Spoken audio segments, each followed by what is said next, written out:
Uno de los ejemplos que yo utilizaba hace 4 años, cuando daba clase, porque era el último que se había formado de esta forma, era Movimiento Semilla. Movimiento Semilla, que posteriormente, que era en este caso un comité por formación de un partido político, se volvió posteriormente el Partido Semilla, que actualmente pues tiene diputados al Congreso de la República. Entonces, es una organización de carácter temporal, porque solo el tribunal, perdón, solo el ley de partido político le da 2 años. Si en esos 2 años no logra cumplir todos los requisitos, en este caso debe desaparecer, o sea, se termina su vigencia, ¿verdad? Otra organización política, ¿no?, de carácter temporal es un comité cívico. Un comité cívico, en este caso, es una organización política de carácter autónomo, ¿verdad?, municipal, que puede postular candidatos a elección popular única y exclusivamente al Consejo Municipal y tiene, en este caso, su vigencia de carácter temporal porque solo se le da una vigencia de 2 años, es decir, previo, ¿verdad?, al proceso electoral y posterior y terminado el proceso electoral, en este caso ya otorgados todos los cargos del Consejo Municipal, automáticamente termina, ¿verdad? En ese sentido, uno de los ejemplos claros, tal vez depende de donde ustedes residan, pero han escuchado, por ejemplo, Comité Cívico Maíz, hay uno que es muy ahí en Palencia, he escuchado uno que es Comité Cívico El Hacha, por ejemplo. Villanueva, ¿verdad? En este caso, en Villanueva es un comité cívico que participa prácticamente en todos los procesos que han habido de elección. Comité cívico se llama, se me fue ahorita el nombre, Siembra, Comité Cívico Siembra. No es muy relevante, nunca ha tenido mayor representación. En una elección solo tuvo un concejal que participó dentro del Consejo Municipal, pero pues en este caso terminan su vigencia, ¿verdad? Termina su carácter temporal y puede ser retirado dentro del próximo proceso electoral con los mismos signos distintivos, con el mismo nombre, con los mismos colores, ¿verdad? Y que en este caso generalmente de esa forma participa. A nivel general de Guatemala hay más o menos 2 alcaldes, si no me equivoco, 2 o 3, no estoy seguro, ¿verdad? Estoy seguro de 2, pero creo que hay 3 que han participado por medio del comité cívico y han ganado la alcaldía. El que me recuerdo en este momento es el de Quetzaltenango, ¿verdad? Es un alcalde que participó por medio de un comité cívico y obtuvo la alcaldía, ¿verdad? eh, Tienen similitud con los partidos políticos, más no la representación departamental, ¿verdad? Y en este caso de estatal que tiene un partido político, pues partido político sí, evidentemente, pues es una organización de carácter permanente, ¿verdad?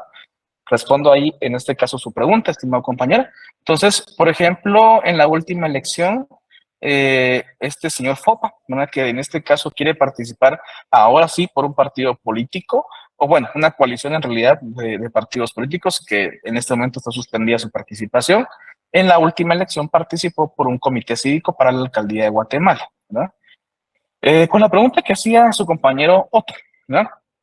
En el caso de los distintos candidatos que en este momento están optando un cargo público, pero que ya están en el ejercicio del mismo por haber ganado la elección anterior, les respondo en este caso, ¿verdad?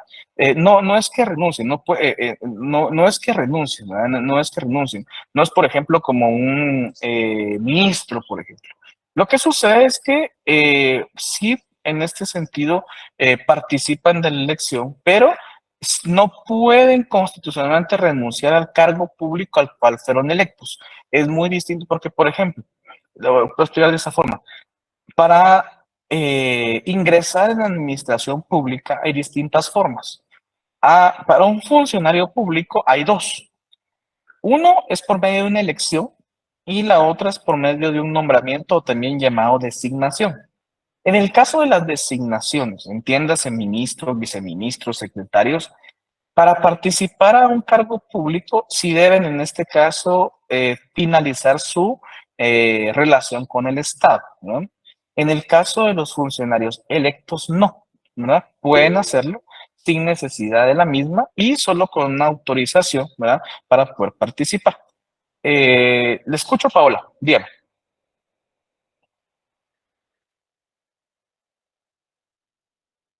Paola,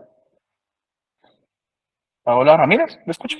Perdón, Lick, es que se me marcó. Lo siento, le estoy poniendo No, no, atención. no, no tenga pena, no tenga pena, pensé que tenía alguna duda. Entonces, por ello, ¿verdad? Por ello, Otto, ¿verdad? En realidad, eh, eso sí, en este caso, conforme al principio que vamos a ver hoy de renovación de los gobernantes, solo y exclusivamente quienes permiten la reelección pueden hacer esto, en este caso, de participar una reelección, ¿verdad? Por ejemplo, sabemos perfectamente que el presidente no es factible. Diputados, alcaldes, sí se puede en este caso y en este caso es muy común que suceda, ¿no?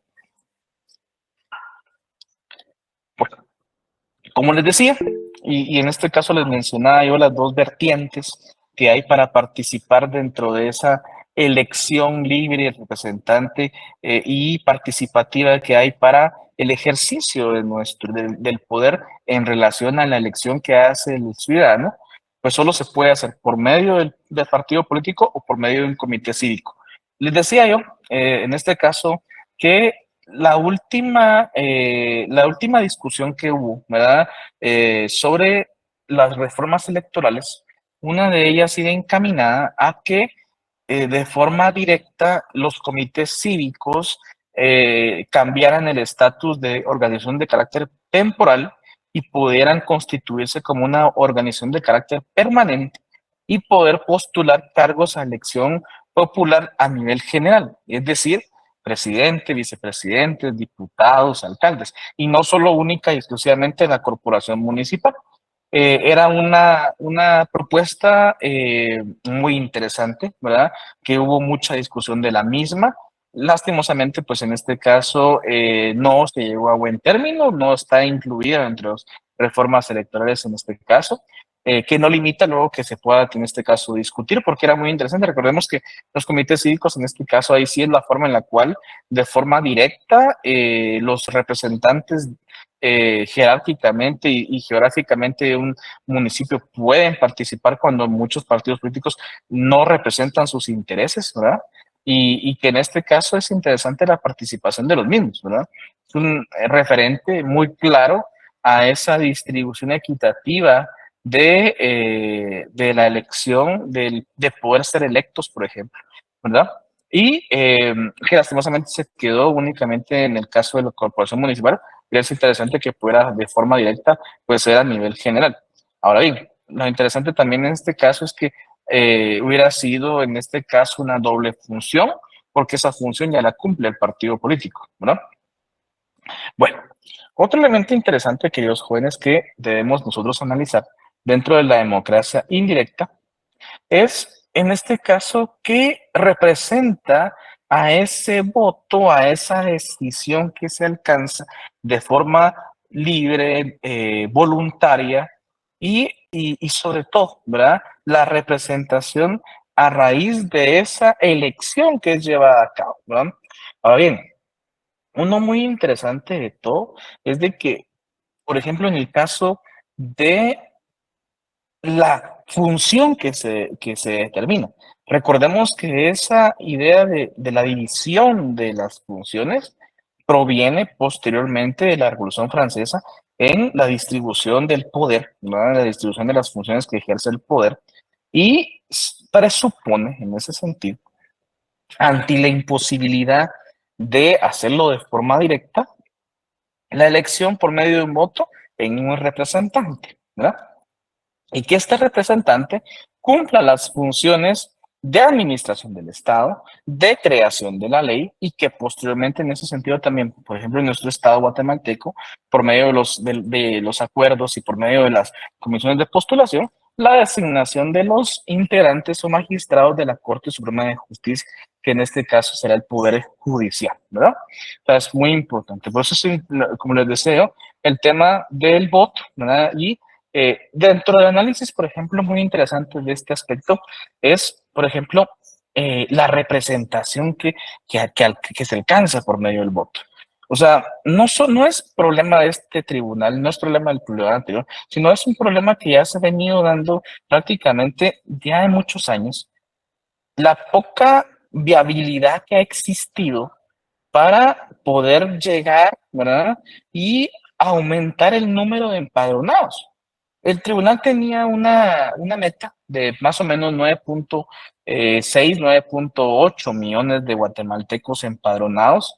Se quedó muy corta de esa meta, 9.3 millones más de un promedio. De ese promedio todavía se tiene que, en este caso, ir analizando quiénes, por ejemplo, ir prácticamente limpiando esa lista, ¿verdad? O sea, depurando, hacer una depuración del padrón electoral, ¿verdad? Que se considera que más o menos en este momento el padrón electoral, cuando ya se esté depurado, quedará más o menos en 9.2 millones de guatemaltecos aptos para votar, que es realmente un número muy bajo comparado más o menos con los 20, 22 millones de guatemaltecos que en la actualidad somos, ¿verdad? Y recordemos que esa cantidad proporcional de los guatemaltecos que acuden el día de la elección es todavía más representativo porque disminuye. Por ejemplo, las participaciones más altas, promediado de participación, por ejemplo, se dio la primera vez que se elige, el primer proceso electoral llegó casi al 89%, 88.7% de participación. O sea, el padrón electoral es realmente bajo también, ¿no? Es un padrón electoral que estamos hablando que era más o menos como 1,5 millones de guatemaltecos, pero se llegó más o menos al 89% de participación. El siguiente proceso más alto es cuando se eligió a Portillo, llegó casi al 70% de participación del padrón electoral. La siguiente, luego del fenómeno del 2015, con la elección de Jimmy Morales, era más o menos el 60%, 62, perdón, por ciento de participación del padrón electoral. Y eso realmente, si lo vemos en números, ¿qué podríamos esperar? Sería ideal al menos llegar al 65% de participación. O sea, es decir, más o menos estamos hablando de una participación de 10 millones, de 5 millones de guatemaltecos, ¿verdad? Del padrón electoral. Entonces, 5 millones de guatemaltecos decidirán, ¿verdad?, los destinos de este país. Comparado con los otros 20, perdón, 15, que en este caso, pues, van a ser representados únicamente por ese porcentaje. Y todavía con ello, ¿verdad? Recordemos que en segunda vuelta electoral todavía es más bajo el porcentaje de representación que se alcanza por medio del voto, ¿verdad? Del 65, ideal que esperemos lograr en esta elección del 25 de junio. En segunda vuelta bajará al 40 posiblemente, 39% de participación, ¿verdad? Entonces, eh, pues es cierto, o sea, se alcanza en este caso un proceso de representación indirecta, representativa por medio del voto, ¿verdad? En el cual se delegan las funciones que cada uno de sus funcionarios luego ya electos van a ejercer. Pero lo interesante del análisis en este caso es el número tan bajo de participación que se tuvo en la elección, ¿verdad? Porque no se tiene mayor expectativa. Es más, ¿verdad? En este caso no se tiene mayor expectativa. No hay motivación, ¿verdad?, política.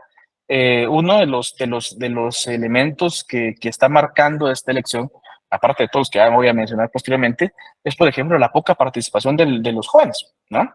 Y digo jóvenes porque ya no me siento tampoco viejo, pero tampoco me siento joven, ¿verdad? O sea, el número más bajo de empadronados que diera el plan del Tribunal Supremo Electoral era jóvenes entre 18 y 25 años, que es el porcentaje menor de empadronados que en este momento se tiene. Y prácticamente la poca o nula eh, iniciativa y en este caso intención de participar del proceso electoral, ¿no?, en ese sentido. Otro muy interesante, queridos jóvenes, Edgar, bienvenido Edgar, buenas noches. Buenas noches, Lick. Disculpe, y así como si a la hora de que sean las elecciones y más de la mitad de la población que se empadronó no vota, ¿qué pasaría ahí? Porque si más de la mitad como que no está de acuerdo con los candidatos, ¿qué es lo que Ah, hayan ahí? lo que sucede es que hay una reforma electoral. No es que no, por ejemplo, en el caso del no voto, no hay nada, o sea, ahí no sucede nada. El caso es que hubiera un voto nulo, ¿verdad? O sea, si se da más del 50% de la población que vote nulo, ¿verdad? Entonces, idealmente se establecería que debe repetirse la elección, ¿verdad? Si no me equivoco, son 60 días luego de la primera vuelta. La idea versada del no voto nulo es que se debería hacer una nueva elección con candidatos distintos, ¿verdad? No los que ya participaron. porque la propuesta electoral, pues la ciudadanía no la quería. Esa reforma no se llevó a cabo, sino que se hace una nueva elección, pero con las mismas candidaturas, ¿verdad? Con los mismos candidatos, en este caso al cargo de elección popular. Les soy bien sincero, Edgar, es muy poco probable que pueda ocurrir, es muy poco probable que pueda ocurrir. El voto nulo en la última elección no llegó ni al 3%, ¿verdad? De la cantidad de empadronados, y llegar a un 50% yo lo veo muy, hasta no solo yo, o sea, muchos analistas lo ven muy poco probable. Es más, se lo digo, ni siquiera los candidatos que tuvieron mayor aceptación en ámbito, yo siempre hablo del tema presidencialista porque nos metemos a candidaturas municipales y diputaciones, pasamos 10 años y no terminamos. Por ejemplo, ¿qué les digo? Portillo, por ejemplo, ¿verdad? Que fue en este caso fue un presidente mayormente votado en la primera vuelta y en segunda vuelta ganó las dos, ¿verdad? No llegó a ganar en primera vuelta, o sea, no llegó al 51% que necesitaba, se acercó mucho, pues se acercó muchísimo, 42% del electorado votó por él, se acercó muchísimo, es el que más se ha acercado, ¿verdad? Luego tenemos ahí Morales, 38.7%, ¿verdad? De votación. No, él no, si ustedes se recuerdan, en este caso él no gana primera vuelta, ¿verdad? Tuvo mayor votación en este caso Sandra Torres, casi el 39% de aceptación, 1 millón, esto representa más o menos 1.200.000 votos en primera vuelta. Luego cambia la situación, cambia la situación, Jimmy Morales gana con 1,5 millones de votantes por él. Eh, es muy poco probable, a nulo le digo, que ocurre en este caso de que el voto nulo implique en una elección. Es más, ni siquiera en las, tal vez, planes más negativos, el Tribunal Supremo Electoral pensará que se debe hacer una nueva elección por voto nulo. O sea, no creo que suceda, ¿no? Eh, era un ideal, o sea, yo sí creo que era un ideal fenomenal, porque en este caso, si se llega al 50%, más del 50%, 51% de voto nulo, se iría a hacer una nueva elección con candidatos distintos. Evidentemente, esa propuesta no sucedió, ¿verdad? Entonces, ahí está la propuesta. Pero que llegue a suceder, te digo que sería un fenómeno político, soy sincero, ¿verdad? Es más, lo que está ocurriendo en este caso, y ustedes lo pueden ver y analizar, es que la propaganda electoral ha cambiado el mecanismo tradicional de propaganda electoral, ¿no? O sea, por ejemplo, yo les comentaba, ni siquiera vamos a la siguiente diapositiva, yo les comentaba, por ejemplo, en el tema del sistema político, en el tema de la participación, que es esa interacción que se tiene, ¿verdad? Entre los representados y los representantes. Yo les dije, o sea, realmente que llegue al poder, ¿no? Un gobernante votado de padrón electoral, que no es ni siquiera posiblemente el 50% de la cantidad de población, y que de ese 50%, o sea, de 9 millones de guatemaltecos que están aptos para votar, no lleguen a votar, en este caso, ni siquiera el 70% del padrón. Estamos hablando de que es un gobernante que llegó al poder, o sea, con 1,5 millones de votantes, exagerando 1,600,000 votantes por él en una segunda vuelta electoral presidencial, en este caso, de 17, de 18 millones de personas, ¿no? En ese sentido. O sea, ese grado de influencia popular que se tiene, en realidad va a dictaminar mucho el grado de legitimidad del ejercicio del cargo. Y ya, voy a esto. Por ejemplo, vean las encuestas en este momento, por eso es que una de las reformas, en este caso electorales, fue encaminada en el tema de las encuestas, porque las encuestas son manipuladas, ¿no? En las encuestas se pueden maquillar. Las encuestas en toda la época electoral que hemos vivido en Guatemala han sido manipuladas. Son pagadas por un grupo X, por un grupo Y, a favor para que X o Y candidato, pues en este caso haya una influencia social, popular, que va encima, va llegando, alcanza, ya lo pasó, pero son maquilladas, o sea, son pagadas, ¿no? Entonces vamos a esto. Lo interesante de todo, ¿no? Mucho que en este caso se está viendo, es de que la propaganda tradicional, ¿verdad? La propaganda tradicional que nuestros abuelos, nuestros padres evidenciaron, ¿verdad? Ya ha cambiado el rumbo, ¿no? Vean el tema de las redes sociales. Por ejemplo, voy al tema de Nayib Bukele, ¿no? Fue muy criticado porque cuando llegó a la presidencia La mayoría de disposiciones en este caso las comunicaba por medio de redes sociales. Twitter era uno de sus elementos más importantes. Pero vean esto.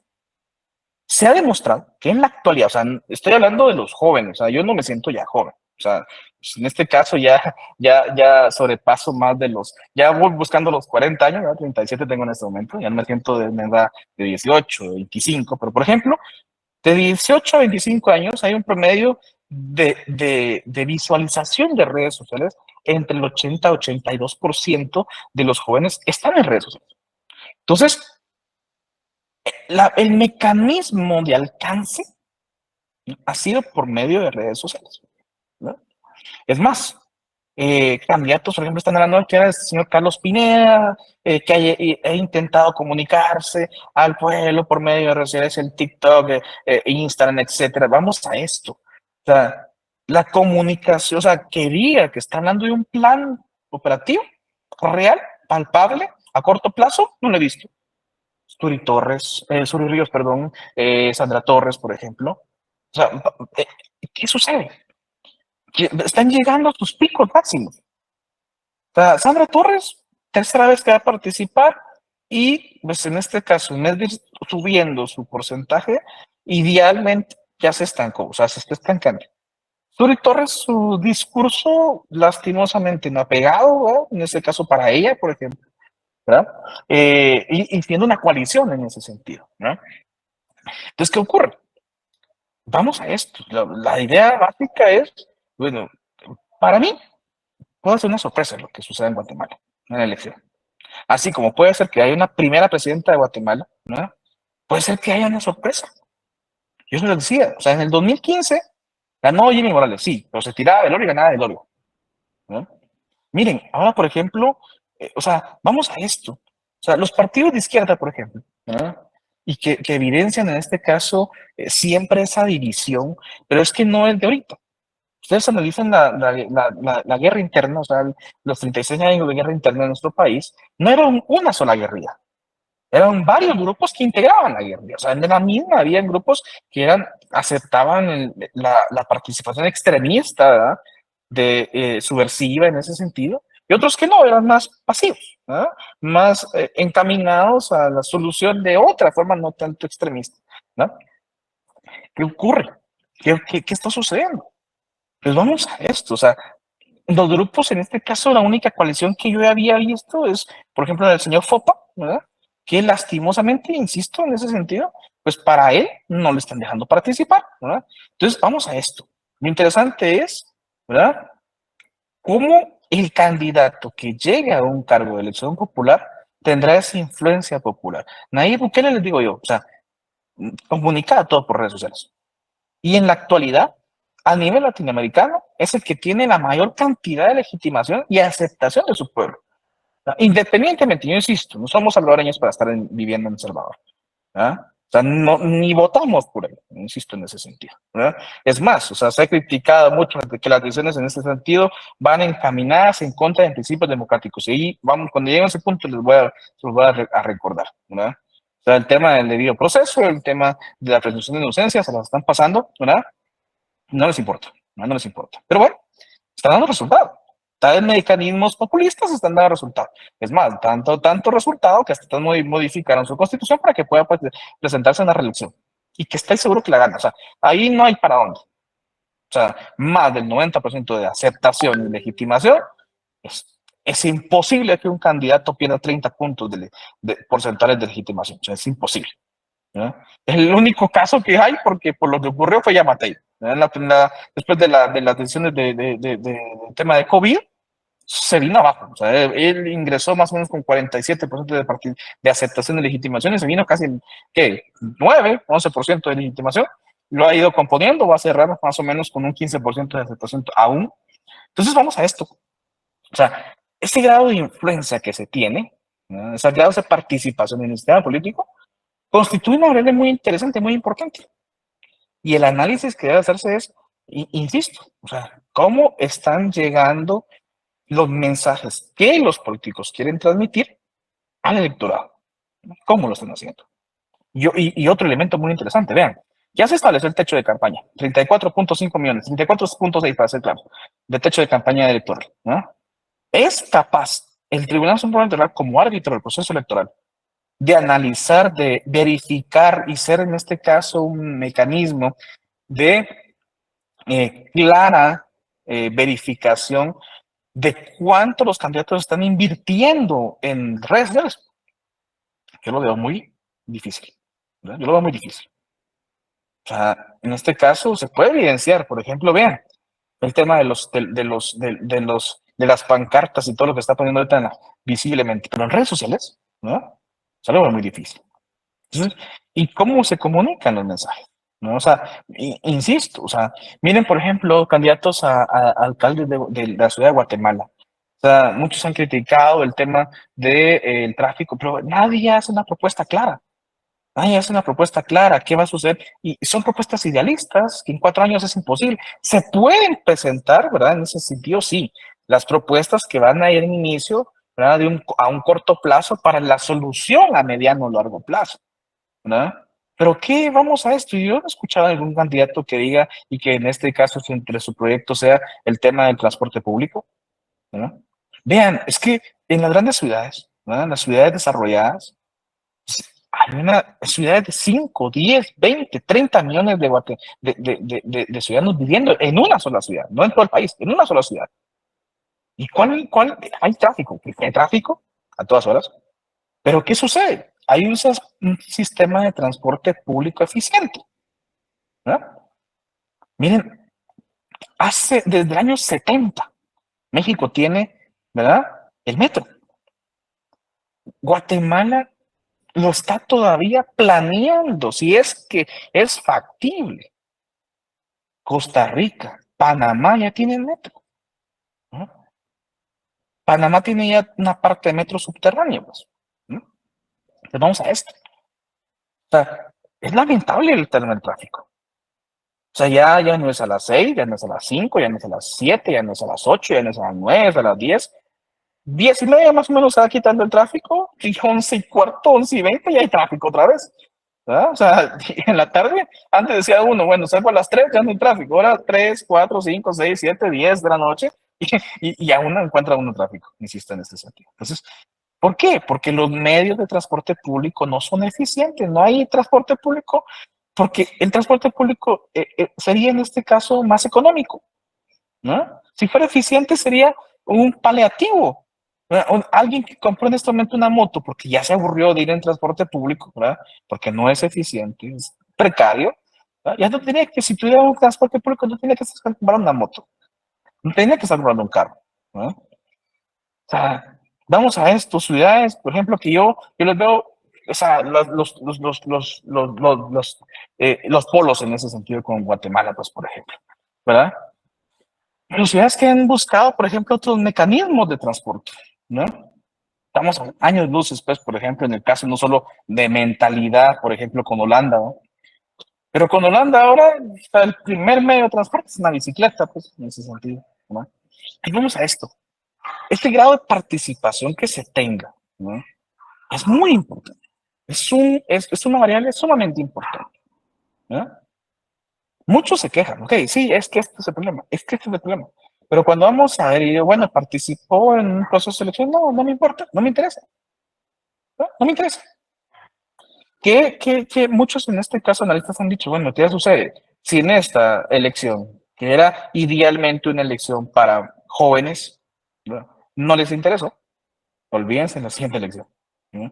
Son de esas personas que en este momento tienen 25 años, entre 18 y 25, que van a tener entre, ¿qué? 25 o 30 años, y que, o sea, siguen siendo también no jóvenes, pero aún así todavía dentro de ese conglomerado, que en la próxima elección no les interesa. Y poco a poco ese grado de influencia política y popular va perdiendo concepto, ¿no? Bueno, otra idea muy interesante es el tema del pluralismo. Esto es eminentemente equilibrado. ¿Por qué? Porque no podemos establecer en este caso que haya una democracia solo para un grupo. O sea, todos los grupos deben ser representados. Es más, se vuelve un sistema más democrático en cuanto todos los grupos hay una representación equitativa del mismo, ¿no? tanto mujeres como hombres, como ancianos, y como personas con algún padecimiento físico, etcétera. Vamos a esto. O sea, debe haber un equilibrio entre sí, debe haber un pluralismo como tal. Otro muy interesante, queridos jóvenes, y es un concepto muy interesante que sí sucede en nuestro país, es el tema del consenso. ¿Dónde se da el consenso? Y es creo que es el único momento en el cual hay consenso. Llegamos al consenso de que para ejercer el poder en nuestro país por medio del Estado de Derecho se puede hacer única y exclusivamente participando en un proceso electoral. ¿No? O sea, sobre eso hay un consenso. Hay un consenso establecido que si la persona participa, ¿verdad? Cumpliendo la ley y gana la elección, ya puede y ejercer el poder de forma legitimada. ¿No? Pero vamos a esto. Ese consenso en nuestro país tiene ciertas aristas y tiene una de las más interesantes, el tema de la poliarquía, que es un sistema político moderno. Marc Curtis nos ponía esta definición y hacía ver que es un sistema de un grupo pequeño gobierno. Vamos, el tema de Guatemala. Un grupo pequeño gobierno, ¿ok? Empresarios, militares, dueños de medios de producción, etcétera. Dueños de medios de comunicación, etcétera. Es un grupo pequeño. En nuestro país, por ejemplo, vean que lo interesante es de que nos ponen a elegir, o sea, las masas se ponen a elegir dirigentes, ¿no? Pero ¿qué sucede? Limita mucho esa elección el que solo se pueda participar por partidos políticos o por comités cívicos. Porque en este caso de forma individual, una postulación, ¿verdad? Un cargo de elección popular no se puede hacer. Es más, en ese sentido, por ejemplo, yo siempre decía cuando estábamos en este punto y estábamos en clase, por ejemplo, allá, muchos de algunos de ustedes compañeros llegaban, pues después de trabajar, algunos llegaban comiéndose un su pan, o tomando café, o una su agua, etcétera. Yo digo, miren, es que es como colocarlos a ustedes en una cafetería. Y hoy no han comido. Y tienen unas ganas de comerse una empanada, de comerse una pupusa, por ejemplo. Pero en la panadería dicen, no, mire, aquí tenemos pan de pollo, pan de pierna, pan de frijol. Esto es lo que hay. Elija. Yo quiero una empanada, pues no hay. Eso que usted quiere no hay. Tenemos estas tres opciones. Elija la que usted quiera. Es que sucede. El ciudadano tiene que elegir entre lo que más o menos le apetece. ¿No? ¿Por qué? Porque este grupo pequeño que gobierna, que al fin de cuentas se convierte en una pelea de élites, ya ha designado a sus representantes. Y solo le dice a las masas, bueno, tenemos A, B, C. Usted elige entre esos tres. Se compara mucho a nuestro sistema político. ¿No? Muchos dicen, por ejemplo, aquí es que hay y tanto se ha discutido, por ejemplo, eso insisto, cuando estamos viendo el tema de la ideología política. Ideología política, ningún partido la manifiesta en nuestro país. No hay ideología política realmente, claro. No hay partido ni de izquierda ni hay partido de derecha en nuestro país. ¿No? Simple y sencillamente, ¿verdad? Hay partidos que tienen dentro de sus filas personas que son muy conservadoras, ¿verdad? Que quieren mantener el estatus en el cual se encuentran, ¿verdad? Que el Estado no cambie, y algunos otros que desean llegar al poder para tener o alcanzar lo que estos tienen en este momento. Tan fácil como es. Es más, vean, por ejemplo, yo insisto en un sentido. El día de ayer, Plaza Pública, por ejemplo, presentaba una entrevista con Roberto Arzú. Entiéndase que Roberto Arzú, la última vez que participó, más de 200,000 votos, 270,000, si no estoy mal, votos, que no es significativo con 1,200,000 votos que obtuvo Sandra Torres, que ganó la primera vuelta, y 1,5 millones de votos que en este caso obtuvo Yamatei en la segunda vuelta cuando ganó. Bueno, vamos a esto, pero en la entrevista que decía, tiene muchas razones, o sea, es muy interesante, porque no sé que sea un político en este caso que salga del universo de los políticos tradicionales que hay, porque no es así, ¿no? Pero lo que manifiesta, ¿no? A veces en este caso, o sea, mentiras, pues, pero lo que está manifestando en la entrevista es interesante y a fin de cuentas crea un concepto de análisis muy interesante, ¿no? Entonces, insto a que lo lean. O sea, ahí está la Plaza Pública, ayer está publicada en Twitter la entrevista con Roberto Arzú. Muy interesante, por cierto, ¿no? Vamos a esto. Al fin de cuentas, es una pelea de élites de poder. ¿no? Lo que se evidencia en nuestro país. Nos dan este. Miren, yo insisto, miren, por ejemplo, las ideas básicas se han manifestado. Miren, ya llegará un momento en el cual la política sea tan asquerosa, llegar a menospreciar, ¿verdad?, al contrincante, ¿no? Eso no es en este caso un ambiente político sano, ¿no? Llegar a menospreciar, llegar a hablar mal, llegar a hablar con palabras soeces, etcétera. Eso no es correcto. ¿No? Eso no es correcto. Porque no hay, hay entrevistas, o sea, varios medios de comunicación han hecho entrevistas, han hecho conversatorios, etcétera, pero los políticos en este caso no son claros. ¿No? Les preguntan claramente, porque si les hacen la pregunta, mire, ok, ¿qué va a hacer entonces para evitar en este caso lo que está ocurriendo, por ejemplo, con el alza en la canasta básica? Y comienzan a dar vueltas y vueltas en la situación y nunca son claros, ¿no? Nunca son claros.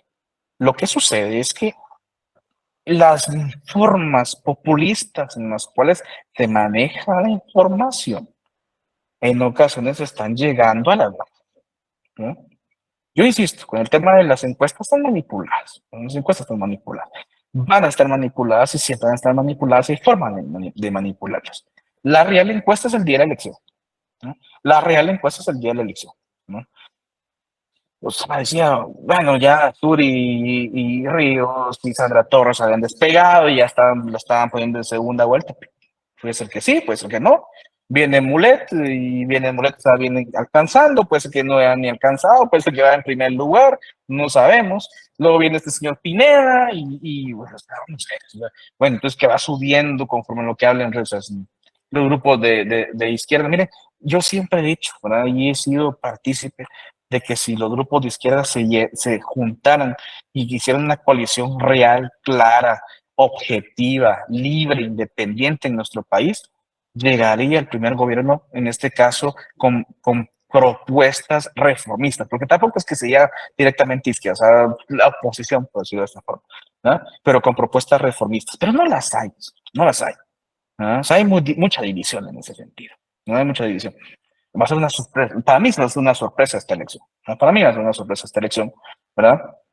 Eh, Todavía tengo mis dudas, sinceramente, muy claras, de que Guatemala esté preparado para tener la primera presidenta mujer, ¿no?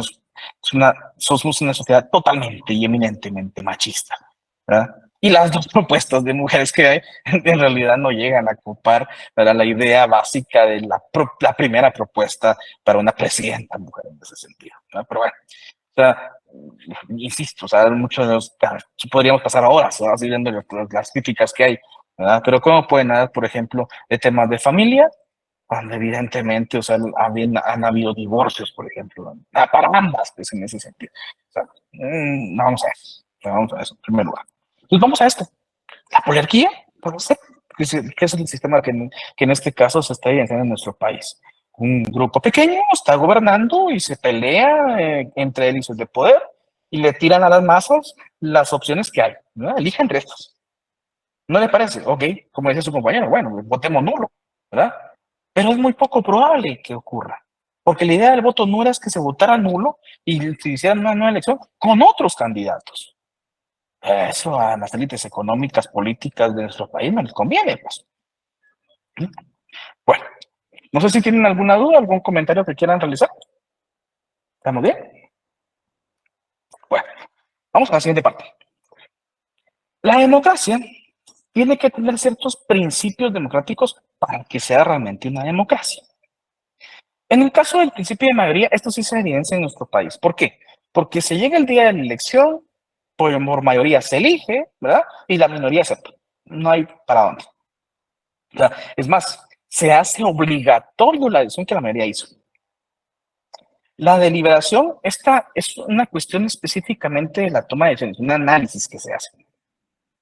Yo siempre he dicho, en el caso propio de Guatemala, ¿no? Guatemala no es un país como Ucrania que está en guerra, o sea, no nos está invadiendo, por ejemplo, Belice, ¿no? No tenemos ese inconveniente de una guerra con México, una guerra con ¿qué? Salvador, una guerra con Honduras, en ese sentido, ¿no? O sea, no tenemos una guerra cercana. Entonces, las ideas y esa toma de decisiones deben encaminadas en las cuales las autoridades que en este caso tienen el poder, enfoquen el apoyo y en la búsqueda del bien común en instituciones que no necesariamente tienen que ver con aspectos de carácter militar, ¿no? Instituciones de salud, instituciones de educación, instituciones, por ejemplo, de infraestructura, etcétera, ¿no? Que eso sí busca el bien común, ¿no? No es, o sea, no estamos en una guerra. ¿Por qué incrementar el presupuesto del Ministerio de Defensa Nacional? Pues, por ejemplo, ¿no? O sea, y lo ideal en este caso, bueno, ok, vamos, hay mucha corrupción, hay mucha delincuencia, hay grupos de narcotráfico, ok, o sea, vamos idealmente con temas que vayan a ser estratégicos para el control del mismo inicialmente, ¿verdad? Pero no necesariamente incrementar, ¿verdad? Porque necesitamos una guerra, pues, en ese sentido. O sea, la decisión debe ser tomada con razón a lo que se está evidenciando, a lo que está viviendo. Pero vean, las propuestas van encaminadas, por ejemplo, miren, o sea, yo se los decía a sus compañeros ayer de introducción de derecho, el tema de la pena de muerte, pues. O sea, la pena de muerte la Corte Constitucional hace algunos años sacó ese concepto de nuestro ordenamiento jurídico, ¿no? O sea, se discutía, por ejemplo, en una comisión de trabajo en el Congreso, el tema de la reactivación del indulto presidencial. Correcto, está bien, pero vamos a esto. Guatemala es firmante del Tratado de Materia de Derechos Humanos. Primero hay que renunciar, hay que denunciar ese tratado, lo cual se puede hacer, sí, de un día a otro, puede hacerse de una semana a otra, pero para terminar de renunciar a ese tratado son meses, son años, pueden pasar 6, 7, 10 años para lo mismo. Y estamos sujetos a que los estados partícipes de ese tratado vengan y inicien a colocar sanciones económicas, diplomáticas, políticas en nuestro país. Pues. O sea, no va a ocurrir. Son única y exclusivamente propuestas populistas, propuestas electorales, las cuales no tienen ni pies ni cabeza. Entonces, debería haber una propuesta razonable, coherente, ¿verdad? Coherente con lo que estoy diciendo. Por ejemplo, ¿qué hacer con el tema de la canasta básica? Idealmente, entonces, no es, por ejemplo, miren, lo que pasa es que muchos dicen, bueno, entonces subámosle al salario mínimo. Es que si se sube al salario mínimo, o sea, de forma que no sea escalonada, sino desenfrenada, la canasta básica se va a ir para arriba otra vez, ¿no? Es una propuesta clara, real, propuestas a corto plazo. Que esas propuestas a corto plazo puedan ser desarrolladas a mediano y largo plazo. Vean, hay alcaldes, ¿no? Hay alcaldes que ya están postulando a una tercera reelección y en 8 años, o sea, las calles siguen igual, las colonias sin agua, ¿verdad? O sea, vamos a esto. Entonces, eh, sus propuestas a corto plazo no se lograron. A mediano plazo, ahí están las evidencias que siguen sin ser logradas. Entonces, ya 12 años es largo plazo. Es largo plazo. Y bien, con el tema de esto, recordemos que el tema muy delicado de nuestro país en este momento, ¿verdad? Es el tema del árbitro que está jugando en este caso o intermediando en el proceso electoral, que es el Tribunal Supremo Electoral, ¿verdad? Y las decisiones que tome son fundamentales para la consolidación de los principios democráticos. ¿Qué decisiones se toman? ¿Cuándo sí un candidato? ¿Cuándo no un candidato? Pues, ¿verdad? O sea, ¿por qué? ¿Cuál es la versión? ¿Por qué sí? ¿Por qué no? ¿Por qué participa? ¿Por qué no participa? ¿No? Sin ir tan lejos, por ejemplo, no, sin ir tan lejos, la noticia del día de hoy, ¿verdad? Ya se había sabido en redes sociales de que este señor Lau, que está participando para ser alcalde de Misco, había presentado una solicitud de amparo en contra de Neto Brand en virtud del 40, dicen 40 solicitudes de antejuicio que tiene y que aún así lo inscribieron. O sea, ¿cuál es el sentido si hay candidatos a diputados, a alcaldes que con una solicitud de antejuicio 2 no los han inscrito? ¿No? Entonces el tribunal viene y en este caso, pues no es que le ha dado lugar, simplemente solo dio trámite, solicita el informe circunstanciado al Tribunal Electoral en 48 horas, las cuales ya están corriendo, más o menos como 17 horas han pasado, a ver qué sucede. Yo lo que pienso es que en este caso, si se da en este sentido, conforme el informe circunstanciado, un amparo provisional, a Neto Braña no le da tiempo de seguir todo el proceso que termine en el amparo y que lógicamente pueda participar. No le va a dar tiempo, ¿no? Recordemos, estamos prácticamente a 11 de abril. Las elecciones son el 25 de abril. Y no es que en este caso, hoy participe, y mañana ya puedo aparecer en la papeleta. No, el Tribunal Supremo Electoral necesita más o menos un mes completo, ¿verdad? en ámbitos del proceso como tal administrativo, de disposiciones, de distribución de las papeletas de las cajas electorales, ¿verdad? Miren, por ejemplo, le sucedió al Tribunal Supremo Electoral anterior. 11 días antes de la elección, habían incertidumbres en algunos municipios si podía o no participar cierto candidato X o Y, ¿verdad? Pues, ¿qué hizo el tribunal en ese momento? Mandar a hacer dos papeletas, ¿verdad? Con la participación del candidato y sin la participación del candidato, ¿verdad? Pues, evidentemente se resolvió días antes para la elección y se pudo llevar a cabo, pero, o sea, vamos a esto. Lo interesante es ese análisis, esa toma de decisiones que se van a hacer. Son fundamentales en una democracia, ¿no? Otro muy interesante, queridos jóvenes, es, por ejemplo, la renovación periódica de los gobernantes. Me preguntaban en la otra sección, en este caso cuando llegamos a este punto, ¿qué sucede con eso? Lo que ocurre es que, pues sí, los constituyentes permitieron la reelección para las diputaciones, para las alcaldías, no así para la presidencia y vicepresidencia, ¿verdad? Entonces, ¿qué ocurre con estos que sí permiten la reelección? Pues en un Estado de Derecho deben presentar su documentación necesaria y si conforme a la ley, pues en este caso, se las adecua a su inscripción, pues pueden participar, ¿no? Lo que ocurre es que lo que evita, o sea, lo que es un principio fundamental que evita la concentración del poder de forma vitalicia. Recordemos que en una monarquía había un poder de forma vitalicia. O sea, el poder se adquiría en este momento y no se perdía hasta la muerte, y antes de la muerte todavía venía a decir quién era su sucesor, pues. Entonces, es un poder temporal, por un tiempo limitado. Vamos a esto, o sea, insisto en ese sentido. ¿Sí se permite la reelección? Sí, se permite la reelección. Bueno, pero entonces debe ser acorde a los principios jurídicos fundamentales, acorde a los principios de derecho, acorde al Estado de Derecho, y uno de los que interpretaría inicialmente ellos es el Tribunal Supremo Electoral, ¿no? Como árbitro del proceso electoral, ¿no? Es muy importante. Lo que evita es esa concentración ilimitada, indeterminada en tiempo de vigencia del poder. O sea, vamos a esto, ¿ya? 4 años en el poder, podemos iniciar con planes operativos a corto plazo, los cuales, si se logra, ya puedo postularme a una reelección para que en los próximos 8 años ya son planes operativos a mediano plazo, ¿no? Y si lo logro, ya planes operativos a largo plazo son 12 años en este caso, en una alcaldía, por ejemplo, ¿no? En una diputación, por ejemplo. Pero, insisto, o sea, inicialmente debería por lo menos establecerse los planes operativos a corto plazo, los cuales no nos dicen los planes idealistas, ¿no? El principio de control de los gobernantes es muy interesante porque se hace siempre una auditoría social. O sea, nosotros recordemos, queridos jóvenes, que el pueblo tiene el poder. A través del artículo 141 de la Constitución, en este caso de la soberanía, dice la soberanía radica en el pueblo. ¿Quién delega en sus representantes el ejercicio del poder? Pero nosotros en este caso tenemos esa auditoría de supervisar el control. Eso es lo que se les olvida a los gobernantes. Nosotros nos pusimos ahí. Lastimosamente en nuestro sistema jurídico político guatemalteco no hay, por ejemplo, un recall, en este caso, un proceso de renovación de la garantía de los gobernantes, por ejemplo, ¿no? Donde cada cierto tiempo se pueda, en ese sentido, ¿verdad?, solicitar a la población si continúa o no continúa en el cargo. Yamatei no había continuado, pues. Segundo, primer año de gobierno, caen sus índices por los suelos. La legitimación para ejercicio del cargo venía por los suelos.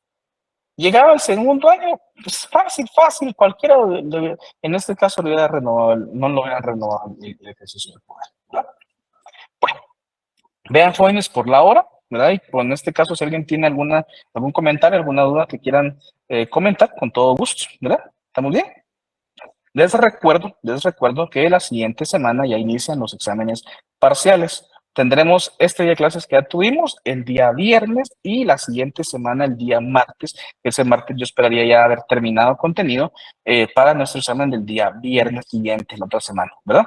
De todo corazón, queridos jóvenes, qué gusto volver a compartir con cada uno de ustedes. Espero que hayan disfrutado, hayan descansado esta Semana Santa, estos días de asueto, que todo haya sido en paz, que toda su familia esté bien, ¿verdad?